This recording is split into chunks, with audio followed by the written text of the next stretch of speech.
найрамдал нарын зүгээс 2025 оны 6 дугаар сарын 24-ний өдөр улсын их хурлд өргөн мэдүүлсэн нийтээр тэмдэглэх баярын болон тэмдэглэлт өдрүүдийн тухай хуульд нэмэлт оруулах тухай хуулийн төсөл болон хамт өргөн мэдүүлсэн хуулийн төслийн анхны хэлцүүлгийг улсын их хурл 2025 оны 12 дугаар сарын 11-ний өдрийн чуулганы нэгдсэн хуралдаанаар явуулж эцсийн хэлцүүлэлт бэлтгүүлэхээр төрийн байгуулалтын байнгын ороонд шилжүүлсэн билээ. Төрийн байгуулалтын байнгын ороо 2025 оны 12 дугаар сарын 16-ны өдрийн хуралдаанаараа нийтээр тэмдэглэх баярын болон тэмдэглэлт өдрүүдийн тухай хуульд нэмэлт оруулах тухай хуулийн төсөл болон хамт өргөн мэдүүлсэн хуулийн төслийн эцсийн хэлцүүлгийг Монгол Улсын их хурлын чуулганы хуралдааны дэгийн тухай хуулийн 42 дугаар зүйлийг баримтлан явуулсан болно. Тус байнгын ороо нэгдсэн хуралдааны анхны хэлцүүлгээр олонхын дэмжлэг авсан саналыг хуулийн төслийн холбогдох зүйл хэсэг заалтад нэмж тусган төслийн агуулга зарчмыг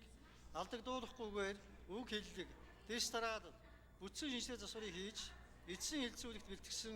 төсөл болон хуулийн төслийг эцсийн хэлцүүлэгт бэлтгэсэн тухай танилцуулгыг та бүхэнд хүргүүлсэн болно.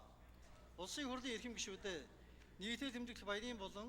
тэмдэглэлт өдрүүдийн тухай хуульд нэмэлт оруулах тухай хуулийн төсөл болон хамт өргөн мэдүүлсэн хуулийн төслийг эцсийн хэлцүүлэгт бэлтгэсэн талаарх төрийн байгуулалтын байнгын орооны танилцуулга болон эцсийн хэлцүүлэгт бэлтгэсэн төслийг хэлтсэн шийдвэрлэж өгөхийг та бүхнээс хүсье. Анхаарал хандуулсанд баярлалаа.